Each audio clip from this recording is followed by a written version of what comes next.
The warning lights on Tom's cargo ship flashed red as the ion storm hit without notice. Lightning crackled across the ship's hull, and sparks flew from the control panels.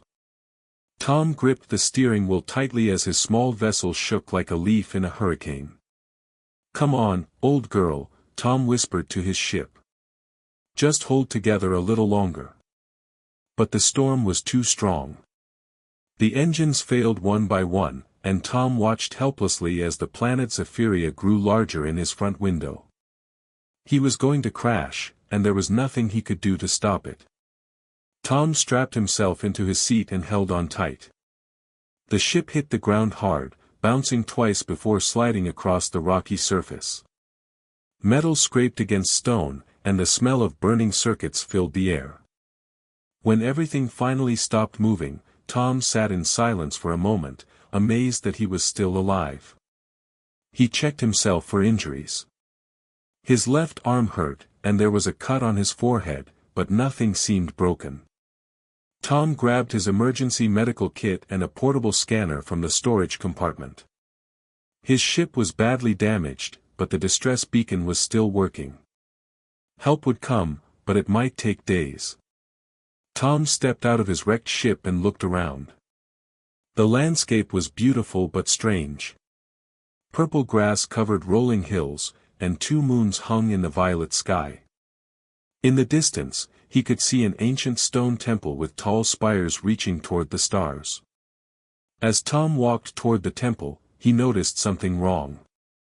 There were bodies scattered on the ground near the entrance. They wore elegant armor that sparkled in the moonlight. Tom moved closer and saw that these were not humans. They had pale blue skin and silver hair, with features that were both alien and beautiful. Inside the temple, Tom found more bodies. But then he heard a sound, a weak moan coming from deeper inside the building. Tom followed the sound through corridors decorated with glowing symbols and beautiful artwork. In the largest chamber, Tom found her. She lay on a stone altar, dressed in robes that seemed to be made of starlight itself. Her skin was pale blue like the others, but she was clearly someone important. A golden crown rested on her silver hair, and jewels sparkled on her clothes. She was dying. Tom could see the signs right away. Her breathing was shallow and rapid. Her skin was turning gray, and dark veins spread across her face like spider webs. This was poison, and it was working fast. The woman opened her eyes as Tom approached. They were the color of deep ocean water, and they looked at him with a mix of surprise and hope. "You are not one of them," she whispered in accented but clear English. "No, I'm human," Tom said, kneeling beside her. "My name is Tom. I crashed nearby." "What happened here?" "Assassins," she said weakly. "They came in the night. Killed my guards. Gave me poison before they left. I am Queen Kira of the Zephyrian Empire." She coughed, and Tom saw blood on her lips. "They wanted to make it look like I died in my sleep." Tom examined her more closely with his scanner. The device was meant for humans, but it could detect basic life signs in most species. What he saw was not good. Her heart was beating too fast, her body temperature was dropping, and there were toxins flooding her system. "How long ago did this happen?" Tom asked. 2 hours, maybe 3, Kira replied. "The poison works slowly. They wanted me to suffer." Tom thought quickly. He had basic medical training from his years as a cargo pilot. He had treated injuries and sickness many times, both for himself and for crew members on other ships. But this was different. This was an alien poison in an alien body. "Your Majesty," Tom said, "I might be able to help you. But I need to know, do you trust me?" Kira looked into his eyes. Even dying, she seemed to see something there that gave her hope. "Yes," she whispered. "I trust you." Tom opened his medical kit and began to work. First, he used his scanner to identify the poison. It was a complex toxin that attacked the nervous system and shut down vital organs. The good news was that it was organic, made from plants. That meant there might be a way to counter it. Tom remembered his training. For every poison in nature, there was usually an antidote somewhere nearby. Plants that grew in the same area often had opposite effects. If he could find the right combination, he might be able to save her. "I need to go outside and look for plants," Tom told Kira. "Don't give up. I'll be back soon." Tom searched the area around the temple, using his scanner to test every plant he found. His device could analyze chemical compounds and compare them to known antidotes in its database. Most of the plants were useless, but a few showed promise. He found a silver moss that grew on the temple stones. His scanner showed it had compounds that could slow down the poison. Near a small stream, he discovered purple flowers that contained natural antibiotics. And growing wild in a patch of purple grass, he found small blue berries that his scanner said could help repair damaged nerves. Tom rushed back to the temple and began mixing his improvised antidote. He used water from his ship's supply to create a liquid medicine. The process was dangerous. If he got the mixture wrong, it could kill Kira even faster than the poison. But Tom had an advantage that the assassins had not counted on. Humans were survivors. They adapted to new environments faster than most species. Their immune systems were stronger and more flexible. Tom could test small amounts of the mixture on himself to make sure it was not deadly. He tried a drop of the medicine on his tongue. It tasted terrible, but his body did not reject it. He tried a larger amount and felt no ill effects. The mixture seemed safe. "Your Majesty," Tom said, returning to Kira's side. "This might work, but I have to warn you, I don't know how your body will react to it. This could save you, or it could make things worse." Kira's eyes were growing dim, but she managed to smile. "I am already dying," she said. "What do we have to lose?" Tom carefully gave her the antidote, one small sip at a time. At first, nothing seemed to happen. Then Kira began to cough violently. Tom feared he had made a mistake, but then he saw that she was coughing up dark liquid, the poison leaving her body. Slowly, the gray color began to fade from her skin. Her breathing became stronger and more regular.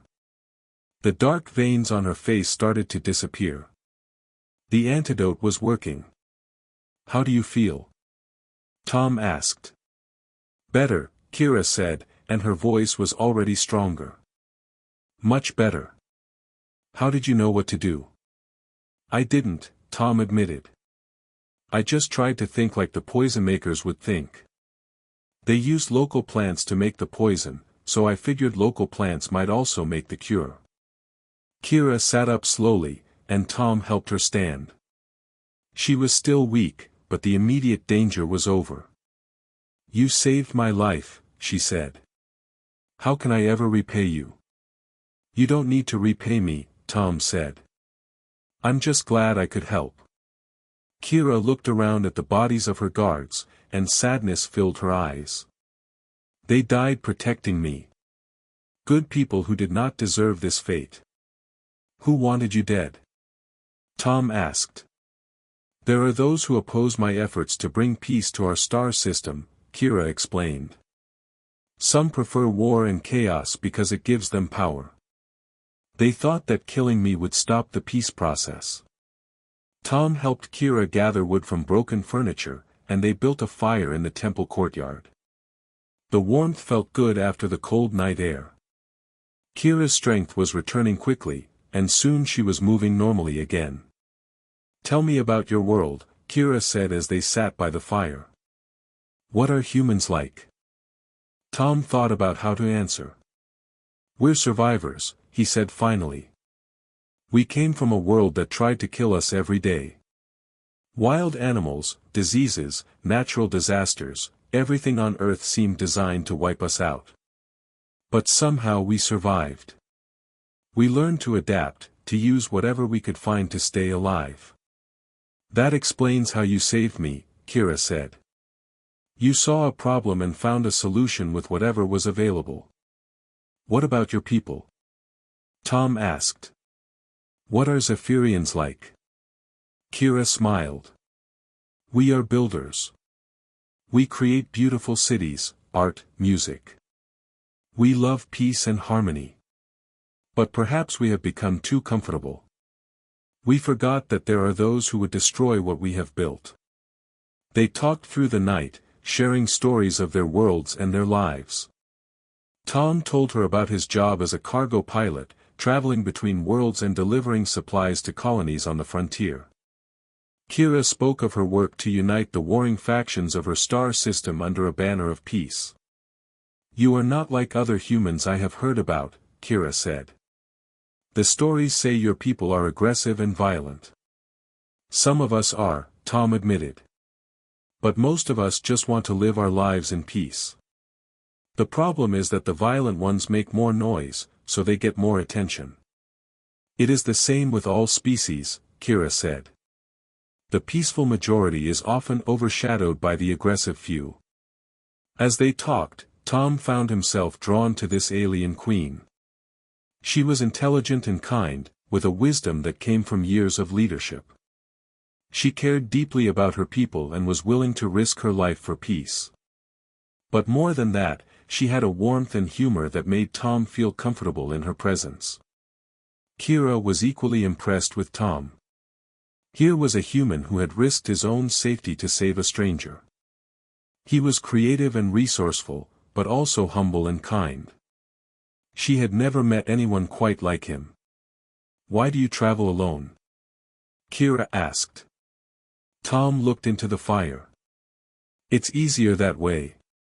No one to worry about but myself. No one to let down. That sounds lonely, Kira said softly. Sometimes, Tom admitted. But it's also free. I can go where I want, do what I want. No responsibilities except for my cargo deliveries. Freedom and responsibility do not have to be enemies, Kira said. I have great responsibilities as queen, but I also have great freedom to make choices that help my people. They continued talking as the night grew deeper. Tom learned about Zephyrian culture, their art and music and philosophy. Kira learned about human history, their struggles and achievements and dreams. Despite coming from different worlds, they found they had much in common. Both were people who cared about others. Both believed in doing the right thing, even when it was difficult.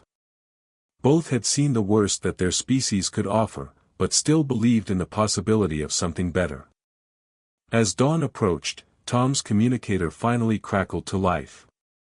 Cargo vessel Phoenix, this is rescue ship Aurora. We received your distress signal. What is your status? Tom picked up the communicator. Aurora, this is Tom Maxwell. I'm alive but my ship is badly damaged.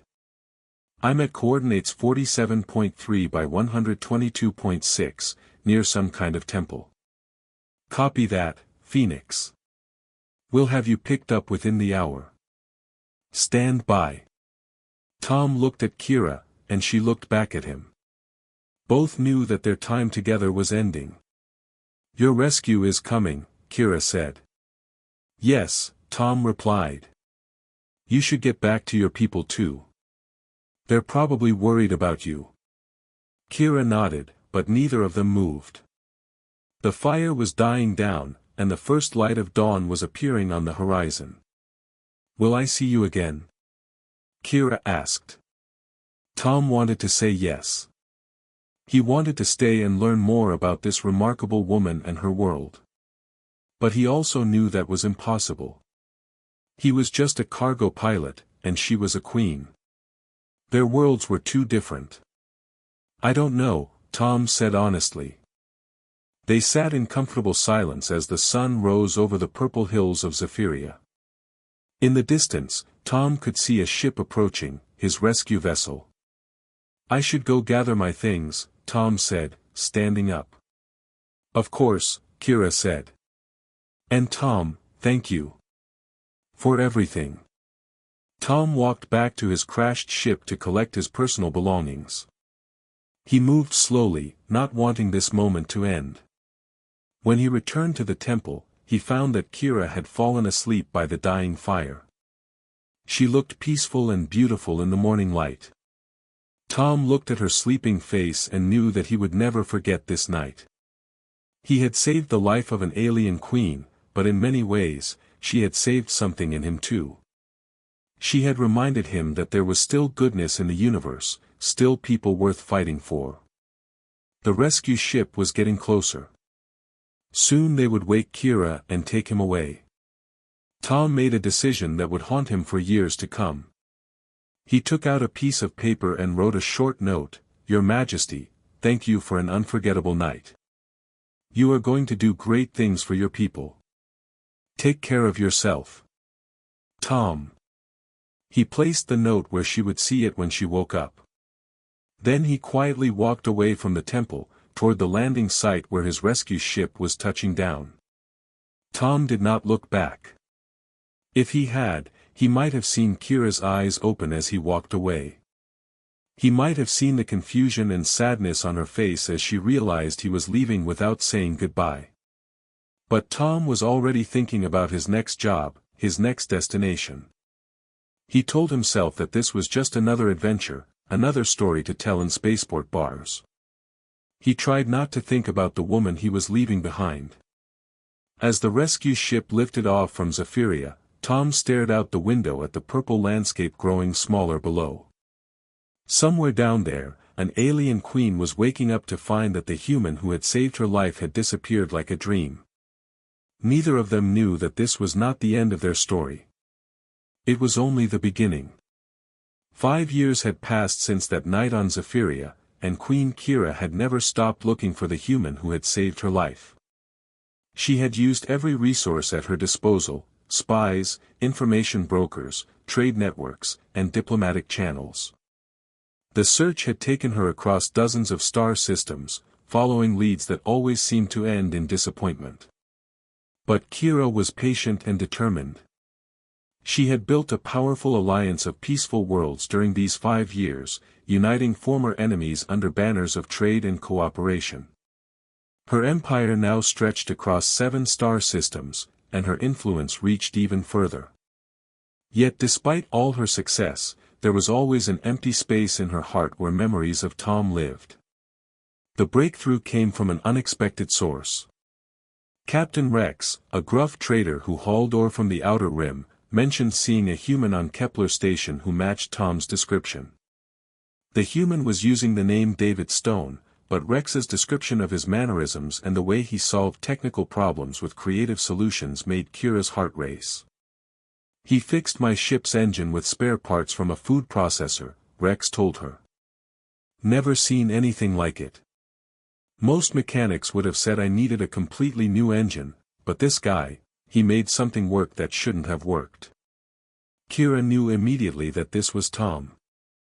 Only he would think to use kitchen equipment to repair a spaceship engine. Kepler Station orbited a dead planet at the edge of human space. It was a rough place where miners, smugglers, and outcasts gathered to trade ore and information. The station was dirty, dangerous, and far from any civilized world.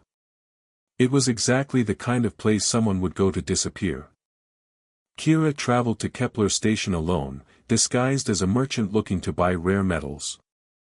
She had learned to be careful over the years. Her position as queen made her a target for kidnappers and assassins, so she had become skilled at moving unnoticed when necessary. The station was even worse than she had imagined. The air recyclers barely worked, filling the corridors with the smell of unwashed bodies and industrial chemicals. The lights flickered constantly, and the floor plates rattled under her feet. This was no place for someone like Tom, yet here he was. She found him in the deepest part of the mining section, working a shift in the most dangerous part of the operation. The mines on Kepler Station went deep into the planet's core, where rare crystals could be harvested from radioactive veins. It was work that shortened lifespans and left many miners with permanent health problems. Tom was thinner than she remembered, and his hair was longer. His clothes were worn and patched, and his hands were rough from years of hard labor. But his eyes were the same, intelligent, kind, and creative. When he looked up from his work and saw her standing there, those eyes filled with shock and something else. Fear. "Hello, Tom," Kira said quietly. Tom looked around quickly, checking to see if anyone else had heard her use his real name. The other miners were busy with their own work, but he motioned for her to follow him to a quieter area. "You shouldn't be here," Tom said when they were alone. "It's not safe for you." "I've been looking for you for 5 years, Kira replied. "Why did you disappear? Why did you leave without saying goodbye?" Tom looked away, unable to meet her eyes. "I had my reasons." "What reasons?" Kira demanded. "I woke up and you were gone. Just a note saying goodbye. Do you know what that did to me? Do you know how hard I've searched for you?" "I'm sorry," Tom said, and she could hear the pain in his voice. "But it was better this way. Trust me."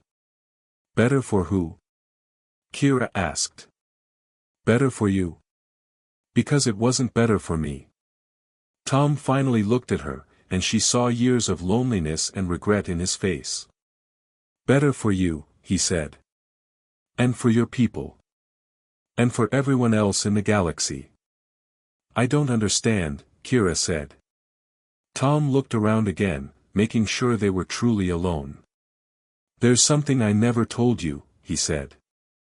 "Something I didn't know myself until after I left Zephyria. I'm not just a normal human. I carry a genetic marker that makes me very valuable to certain people." "What kind of genetic marker?" Kira asked. Tom took a deep breath. "Have you ever heard of Project Genesis?" Kira shook her head. "It was a secret human military program from about 20 years ago," Tom explained. "They were trying to create super soldiers by modifying human genetics. The project was shut down when the results proved too dangerous, but some of the research subjects escaped before they could be terminated." Kira felt a chill run down her spine. "You're saying you're one of those soldiers?" "Not exactly," Tom said. "My parents were research subjects who escaped. They had children naturally, but we inherited some of the genetic modifications. Most of us died young from complications, but a few survived. I'm one of the survivors." "What makes you so special?" Kira asked. "My immune system is incredibly adaptable," Tom explained. "I can process toxins and develop immunities faster than any normal human. That's how I was able to create an antidote for the poison that was killing you. My body could handle testing dangerous compounds without being harmed." Kira began to understand. "And someone wants to use that ability." "Several groups want to use it," Tom said grimly. "Military organizations want to study me to create biological weapons. Criminal syndicates want to use my immunity to process dangerous drugs. Even some legitimate research groups want to experiment on me to develop new medicines." "So you've been running from them," Kira said. Tom nodded. "For 5 years. Every time I think I've lost them, they find me again. That's why I couldn't stay on Zephyria. If they had tracked me there, they would have used you and your people as leverage against me. Or worse, they might have tried to capture you to force me to cooperate." Kira felt anger building inside her. "You should have told me. We could have faced this threat together." "You were trying to build a peaceful alliance," Tom said. "You didn't need the complications that come with harboring a fugitive super soldier." "That wasn't your decision to make," Kira said firmly. "I'm not some helpless princess who needs protection. I'm a queen who commands fleets and armies. I could have helped you." Tom smiled sadly. I know you're not helpless. That's one of the things I admired about you. But these people are ruthless. They've already killed dozens of innocent people trying to get to me. I couldn't risk adding your name to that list. Who are they? Kira asked. Give me names, organizations, anything. Tom hesitated, then seemed to make a decision. The main group is called the Lazarus Syndicate. They're led by a woman named Director Vale. She's been hunting the Genesis survivors for years, trying to capture us alive for experimentation. And the others? There's a military faction from the Terran Federation called Section Black. They want to restart the Genesis program.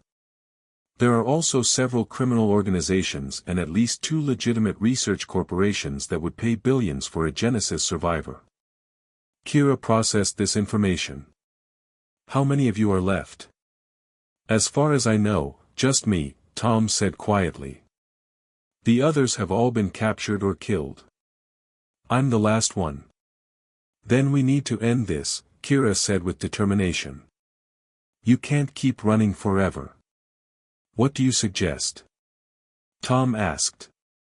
Even if we could fight off one group, there are always others. And they have resources I can't match. But I can match them, Kira said. I have an alliance of 7 star systems, a diplomatic network that spans dozens of worlds, and enough influence to expose their illegal activities to the galactic community. Tom stared at her. You would do that? Risk your political position for me? Tom, Kira said, taking his hand in hers, you saved my life. You gave me the chance to build something good in this galaxy. The least I can do is help you get your freedom back. Tom felt hope for the first time in years. What's your plan? First, we gather evidence, Kira said. Documentation of their illegal activities, proof of the murders they've committed, records of their human experimentation. Then we expose everything to the Galactic Justice Council and let public opinion force them to stop. That's dangerous, Tom warned. If they find out what we're doing, they'll come after both of us with everything they have. Let them try, Kira said with a fierce smile. I didn't unite 7 star systems by avoiding dangerous fights. Over the next few weeks, Tom and Kira worked together to gather the evidence they needed. Tom used his knowledge of the Lazarus Syndicate's operations to identify their secret facilities and communication networks. Kira used her diplomatic contacts to access classified databases and surveillance records. They discovered that the Lazarus Syndicate had been operating illegal research facilities on 12 different worlds. Section Black had murdered at least 30 civilians while hunting Genesis survivors. The criminal organizations had been kidnapping children with unusual genetic markers, hoping to find more subjects for their experiments. This is worse than I thought, Kira said as she reviewed the evidence they had gathered. They're not just hunting you, they're trying to recreate the Genesis program on a massive scale. Director Vale wants to build an army of enhanced humans under her control, Tom explained. She believes that normal humans are too weak to survive in the galaxy's hostile environment. She thinks her enhanced soldiers will replace them. She's insane, Kira said. Maybe, Tom replied. But she's also very smart and very dangerous. And she has powerful allies who share her vision. Kira made copies of all their evidence and sent them to trusted allies throughout the galaxy. She also prepared a detailed report for the Galactic Justice Council, documenting every crime and illegal experiment they had uncovered. Once this goes public, there will be no going back, Kira warned Tom. Are you ready for that level of attention? Tom thought for a moment. I'm tired of hiding, he said. I'm tired of running. If exposing the truth means I can finally have a normal life, then yes, I'm ready. The evidence release created a scandal that shook the entire galaxy. Within hours, news networks across dozens of worlds were reporting on the illegal human experimentation and the hunt for Genesis survivors. Public opinion turned strongly against the Lazarus Syndicate and their allies. The Galactic Justice Council issued arrest warrants for Director Vale and her top lieutenants. The Terran Federation officially disbanded Section Black and arrested its leadership. Several corporate executives were charged with conspiracy and murder. But Vale and her closest supporters disappeared before they could be arrested. Tom knew they would try one last desperate attempt to capture him before fleeing to the Outer Rim. They came at night, attacking Kepler Station with a small fleet of heavily armed ships. But they had not counted on Queen Kira's presence. She had quietly positioned several of her own warships in the area, waiting for exactly this kind of assault. The battle was brief but intense. Vale's ships were outnumbered and outgunned by Kira's fleet. Most of them surrendered quickly, but Vale's personal ship tried to escape into hyperspace. Tom made a decision that surprised everyone, including himself. Using his knowledge of Vale's ship systems, he helped Kira's tactical team target the ship's hyperspace drive. The attack disabled the drive without destroying the ship, leaving Vale stranded and captured. "Why didn't you let her escape?" Kira asked him later. "Because then she would just find someone else to hurt," Tom said. This needed to end completely. With Vale captured and her organization destroyed, the hunt for Tom was finally over. The other groups that had been pursuing him quickly lost interest when they realized that the galactic community was now watching for any attempts to restart illegal genetic research. Tom was officially declared a free citizen by the Galactic Justice Council, with full protection under galactic law. The Council also passed new regulations making genetic experimentation on unwilling subjects a capital crime throughout civilized space. "So what happens now?" Tom asked Kira as they stood on the observation deck of her flagship, watching Kepler Station fade into the distance. "Now you get to choose," Kira said. "You can go anywhere you want, do anything you want. You're finally free." Tom looked out at the stars. He had spent so many years running that he had almost forgotten what it felt like to have choices. "What about you? Will you go back to building your alliance?" "Yes," Kira said. "There's still a lot of work to do. Wars to prevent, trade agreements to negotiate, colonies to establish. The galaxy is a big place, and there's always something that needs fixing." Tom smiled. That sounds like the kind of work that could use someone who's good at improvising solutions. Kira looked at him hopefully. "Are you offering to help?" "I'm offering to stay," Tom said. "If you want me to." "I've wanted you to stay for 5 years," Kira admitted. "I just never thought I'd get the chance to ask." Tom took her hand in his. "Well, now you don't have to ask. I'm not going anywhere." They stood together in comfortable silence, watching the stars whirl by outside the ship's windows. Both knew that their future would not be easy. Building a peaceful galaxy was dangerous work, and there would always be new threats to face. But they also knew that they were stronger together than they were apart. Tom's human creativity and adaptability combined with Kira's wisdom and diplomatic skill made them a formidable team. Together, they could tackle problems that neither could solve alone. "There's something I need to tell you," Kira said after a while. "What?" Tom asked. "That night on Zephyria, when you saved my life, it wasn't just the antidote that saved me. It was hope. You showed me that even in the darkest moment, someone might appear who cared enough to help. That hope kept me going through all the difficult years that followed." Tom squeezed her hand. "You saved me too," he said. "You reminded me that there were still good people worth protecting in the galaxy. Without that memory, I might have given up during the worst parts of my exile." "So we saved each other," Kira said. "I guess we did," Tom agreed. As their ship jumped into hyperspace, carrying them toward new adventures and challenges, both Tom and Kira knew that their story was far from over. But this time, they would face whatever came next together. The galaxy was a vast and dangerous place, full of wonders and terrors beyond imagination. But it was also full of possibilities, and two people who had found each other across the darkness of space were ready to explore every one of them. The hunt was over. The hiding was finished. Now the real adventure could begin.